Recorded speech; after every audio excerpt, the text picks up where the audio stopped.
All right, morning all, and welcome back. And what we're talking about today is the 2016 season. So 2015, 2016, as we're only 3 years out from where we are right now. Kind of fun.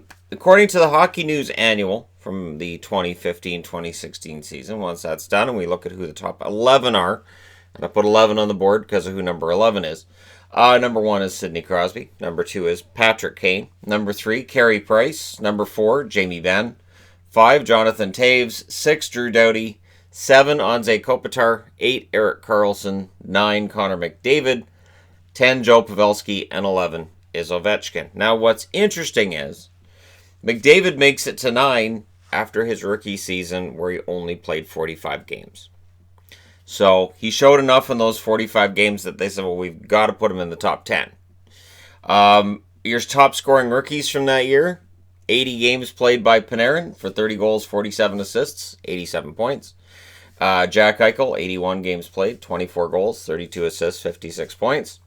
Max Domi, 81 games played, 18 goals, 34 assists, 52 points, of course, for Arizona. McDavid, 45 games played, 16 goals, 32 assists, 48 points. Shane Gostisbehere, 64 games played for the Flyers, 17 goals, 29 assists, 46 points. And Dylan Larkin, 80 games played, 23 goals, 22 assists, 45 points. And that's right about where the debate starts of is he overrated, is he underrated, do we talk about him enough? And it's a debate that rages till now. Defenseman. Scoring leaders, Erik Karlsson, 82 games played, 16 goals, 66 assists, and 82 points. And Brent Burns, 82 games played, 27 goals, 48 assists, 75 points. And those guys now play together for the San Jose Sharks, which is why their defense is considered to be that good. Your top scorers in the league, Patrick Kane had a big year that year. 46 goals, 60 assists, 106 points. Wins the scoring title by 17 points over Jamie Benn, who had 41 goals, 48 assists, 89 points. And there's Sid the Kid at third. 36 goals, 49 assists, 85 points. Overall save percentage leaders. Brian Elliott led the way for St. Louis with a 930. Bishop in Tampa, 929. Grace with the Islanders, 925.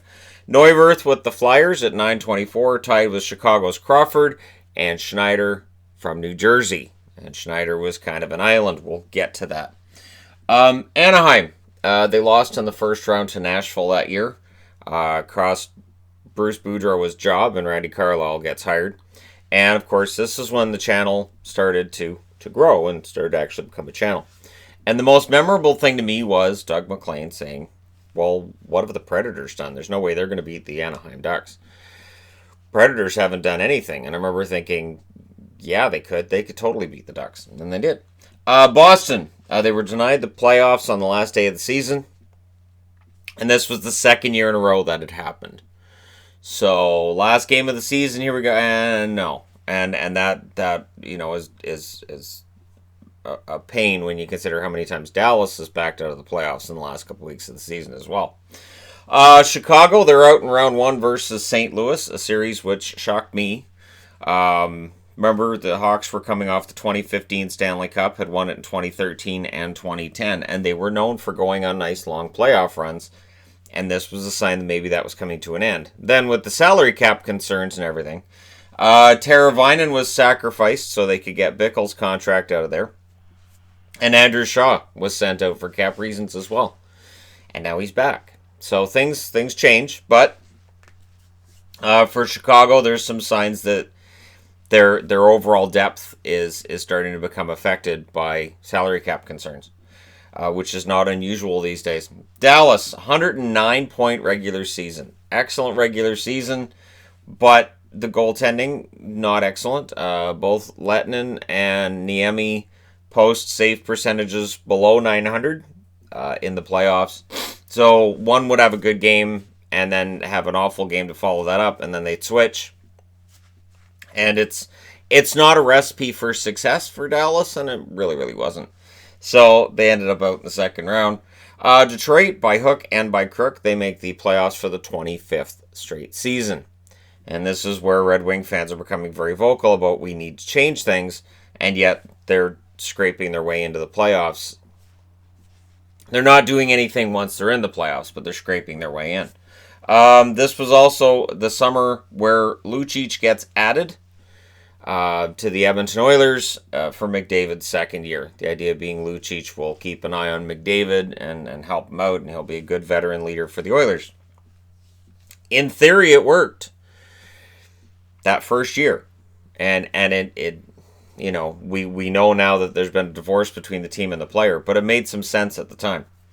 103 points for Florida, which is overshadowed by them being out in round one.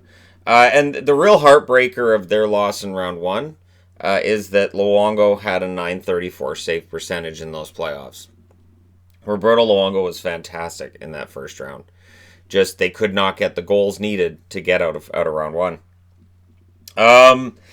So for Florida, there's some work left to be done. Montreal. Carey Price is 10-2 that season. The problem is he only plays 12 games that season. And I remember some very loud, boisterous Montreal fans at the start of that year. And I got it. I totally understood why. They were very, very confident that this team was going to go a long ways. Then when Price got hurt, it just fell apart. No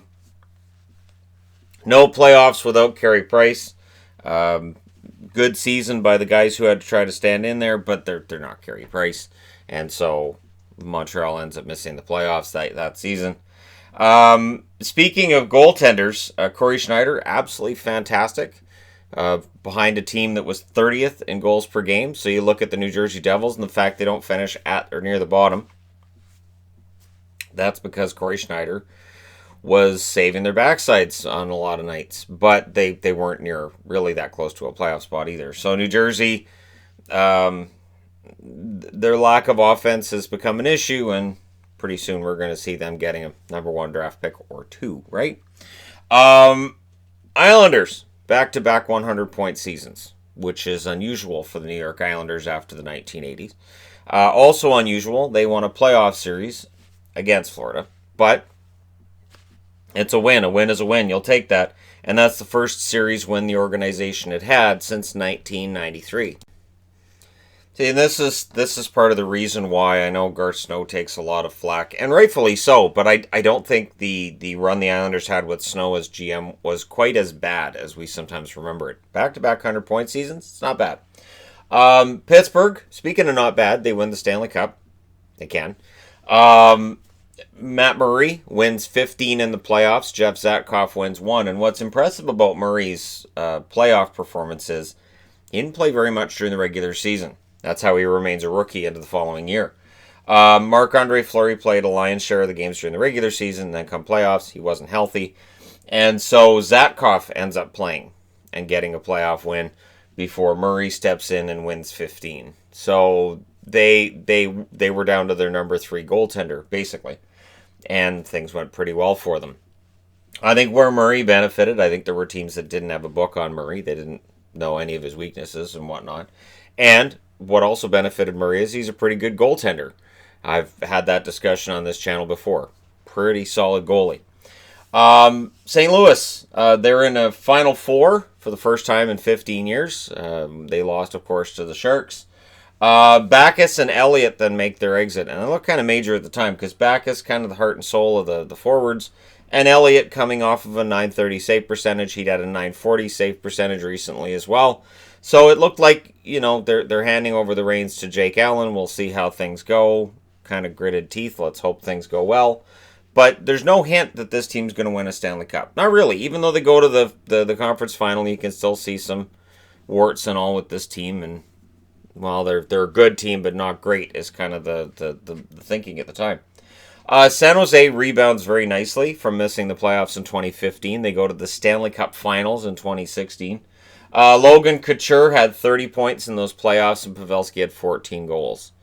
So Logan Couture, who I've always seen as a playoff warrior, he's good. He's very good during the regular season, but during the playoffs, something happens with him. He's different, and he becomes one of the best players in the National Hockey League once it's playoff time. That being said, of course, they would lose out to Pittsburgh in that Stanley Cup Finals, and You know, that's as close as San Jose's ever got as a franchise. Will they get back there? We'll see. Toronto. I'm wearing Toronto. This was kind of the year where things change. They played very well. They only had a 69-point season, which was an improvement of 1 point from the year before. But they actually played quite well. Most of their losses were by 1 goal. And Leaf fans understood, okay, there's a plan here, so they didn't panic. Kadri leads the team with 45 points. As anemic as that looks, they again were just losing most of their games by 1 goal. They draft Austin Matthews at 1.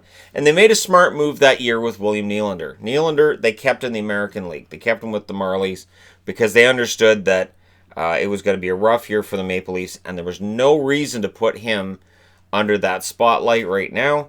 And we'll just leave him down with the Marlies, and then once we're ready to bring in Marner and we've drafted Matthews, Nylander comes in, they'll all come in together. And it's a smart move. It's part of the reason why I still have faith that Toronto's doing something that'll go somewhere. Do they end up winning a cup? I don't know. But at least I do believe there is somewhat of a plan here. And when you look at Toronto history, that's kind of an important thing that they sometimes left out, where they'd have a good team with no real eye for the future, or to be a mediocre team that just had no eye for the present or the future. And that's kind of during the 80s how things were. So yeah, Toronto, they would jump back into the playoffs to the expectations of no one the following year. 120 points for the Washington Capitals. And they were out in round 2 against Pittsburgh again. Holtby wins 48 games that year to tie a record, and Ovechkin gets 50 goals. And all of that is forgotten because they lose in the second round. So, that second round loss means Ovechkin's taking a lot of the blame and a lot of the the weight of the world is on Ovechkin at this point, because he gets all of it. It's, okay, they're out. All right, what did grade 8 do? Well, he can't be expected to play defense that great. Oh, okay, he is expected to play defense that great. All right, well, he's a goal scorer, but yeah. And whether that's fair or not, we can all debate that later. He does have a Stanley Cup ring now, but at this point he did not, and all of that pressure was on him. And last but not least, the Jets dropped by 24 points. So they come off a 99-point season. Everything looked great. They get swept in the first round. They got 75 points the following year and fell right back. And goaltending is kind of an issue at this point too, where Andrei Pavlich, when he's in there, and he's hurt, he missed, I think, 33 games that year with injury. He looks shaky, and his save percentage career-wise hasn't been very good, and it's not very good that year either. I think it was .904. Hellebuck, on the other hand, looked pretty good at the start of the year and then sort of faded towards the end. The good thing is they draft Patrick Laine at number 2 that spring. So the Jets, they have issues, and yet they're rewarded for those issues with Patrick Laine, and the future looks bright for the Jets as well. So there you go. You're all caught up on the 2015-2016 season. Again, I didn't feel like I had to go as in-depth with anything since the channel existed at that point. So when we get into the years where the channel existed, yeah, there's already videos up about most of these teams and what was going on. So there you go. Thank you guys so much for watching, for all your support. Don't forget to hit like and subscribe. If you're browsing your way through, you just happened upon this video. Thank you guys so much for watching. I'll talk to you again soon.